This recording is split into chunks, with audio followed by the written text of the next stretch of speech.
The moment I turned into my driveway and saw her standing there, cell phone glued to her ear, blocking my gate like some human traffic cone in a neon pink tracksuit, I had this surreal feeling like maybe I'd accidentally wandered onto a reality show. She was waving her arms around like she was guiding a 747 onto the tarmac, and then right out of the gate she yells, "You don't live here anymore with so much force. I actually checked my GPS to make sure I was in the right place.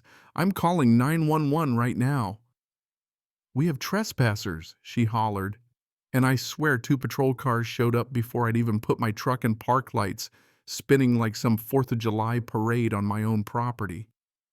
That's the moment I realized, yeah, this wasn't just a bad neighbor situation. This was an all-out HOA power play, one for the books.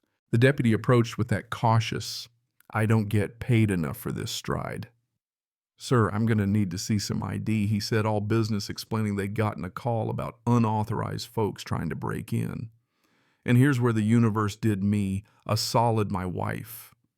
Marissa stepped out as calm as a pond before a thunderstorm, walked right past the pink tracksuit barricade, reached into her purse, and bam, flashed her badge like a sheriff in an old western.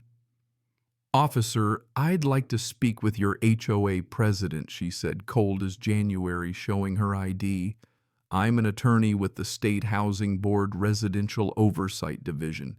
The deputy did this double take, and let me tell you, the lady in pink went pale as skim milk. I had to fight the urge to just sit back with popcorn, because right then and there my wife had basically ended Cynthia's reign before it could even get ugly. Let me back up a sec so you get the full picture. Name's Walt Hennings, 62, retired rancher. I inherited this 40-acre patch right outside Pine Brush Hill, a subdivision that sprouted up like weeds after the developers moved in. My family's run cattle and grown kids here for 3 generations, more cowboy hats than neckties in my closet, and if it weren't for my wife, I'd probably talk to my chickens more than I do people. I'd been away for a few months, heart scare hospital, sometime in cardiac rehab. Turns out that little gap in my presence was all it took for Cynthia Marks, the self-declared guardian of standards, to make my life hell. This woman's had it out for my ranch since she first moved in. She hated my old split-rail fence because it didn't match the sterile white vinyl stuff on everyone else's postage stamp lot. Complained my tool shed was blight, even though nobody could see it unless you hiked through 3 acres of scrub. But what really got under her skin? My chickens. 6 Rhode Island Reds, harmless, more productive than half the HOA board. But to Cynthia, they were criminal livestock violations of the great suburban peace. While I was laid up, she made her move. Got the board to declare my place abandoned, put up these ridiculous warning signs, tried to get my tool shed condemned, just racking up complaint letters like it was her side hustle. She even accused me of illegal agriculture, noise pollution from non-existent birds, and my favorite unauthorized earth tones in my landscaping. No joke, apparently, real wood and wildflowers don't fit her HOA color wheel. Neighbor Jim, good man, kept an eye on the place and warned me. He said Cynthia was calling herself the acting property steward, telling folks the HOA was about to seize my land for a community garden, one she'd of course personally oversee.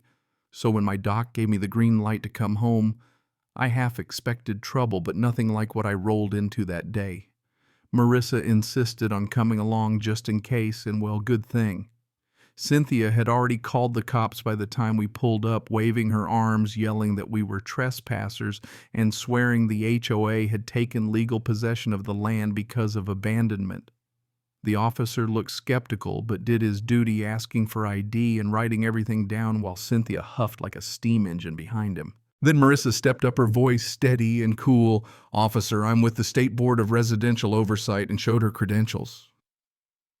The officer blinked, looked at Cynthia, then politely introduced Marissa as a state official, and you could practically see the air deflate out of Cynthia's whole act. "I don't care who she is," Cynthia sputtered, but the conviction was gone. She tried to rattle off her list: abandoned property, chickens, non-compliant fence, but now she was shrinking by the second. Marissa, never missing a beat, pulled out her phone and started making calls. Her boss, the audit department, a compliance team. You ever see a woman organize a regulatory SWAT team from a driveway? It's a thing of beauty. By the next day, state auditors descended on Pine Brush Hill, HOA, like vultures on a carcass, demanding every scrap of documentation, every complaint, every board minute from the past 2 years.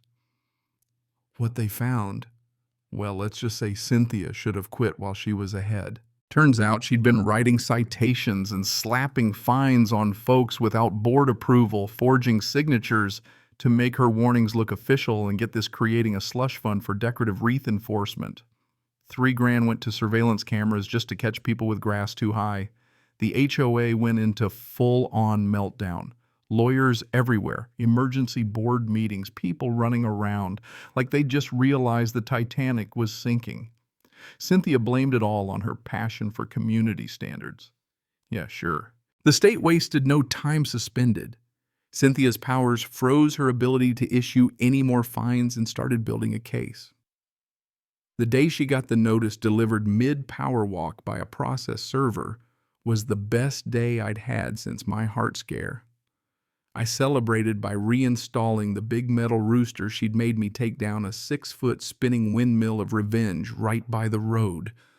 Sometimes I'd be out there polishing it just for the effect. You know what I mean? The next HOA meeting was a circus. Normally, it's the same old faces, retirees looking for something to do, but now the place was packed. Everybody who'd ever gotten a nonsense fine from Cynthia wanted to see the fireworks. Marissa came prepared with a PowerPoint called Boundaries, Bureaucracy, and the Abuse of Decorative Power, delivered with that government lawyer authority that says, "I'm not mad, I'm just disappointed." Slide after slide, illegal citations, money misused, and the infamous wrong shade of beige mailbox violation. Cynthia, stuck in the back row, looked like she'd rather be anywhere else. The board repealed her policies, sold off the surveillance gear, and killed the slush fund. Then the bill for the state audit dropped over $14,000, thanks to Cynthia's own rule removing the spending cap. Talk about poetic justice. And the coup de grace, the motion to remove her from the board. Even her diehard supporters couldn't save her when the vote came down. Not a single hand stayed raised for Cynthia. She stood up, indignant, tried to rally one last time, but the room was done with her. The board president asked for her keys. Cynthia stormed out, slamming the door so hard the windows rattled. Someone started slow clapping, and soon the whole room joined in.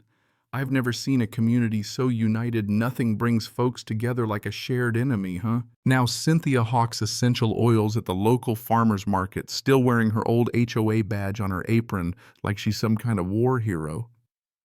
When people ask, she calls it nostalgia, but let's be real.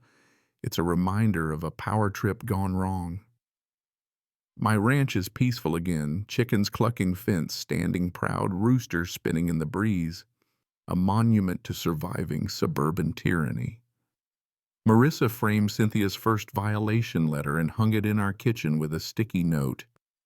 Imagine thinking I needed permission. Cracks me up every morning.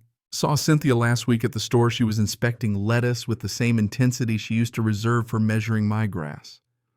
She caught my eye and wheeled her cart away fast as she could. Her last act of revenge. A 1-star Google review of Marissa's department whining about government overreach. Marissa framed that too. It's now an office joke. In the end, the state made the HOA refund thousands. In bogus fines, insurance rates tripled, half the board resigned, and Cynthia herself got hit with an $8,000 penalty for falsifying records. She had to sell her jet ski. The world kept turning. You might be wondering, did it all really end there? Well, for now, the place is peaceful, but in a neighborhood like this, there's always someone waiting in the wings with a clipboard and a new rule book. What would you have done, stood up or rolled over?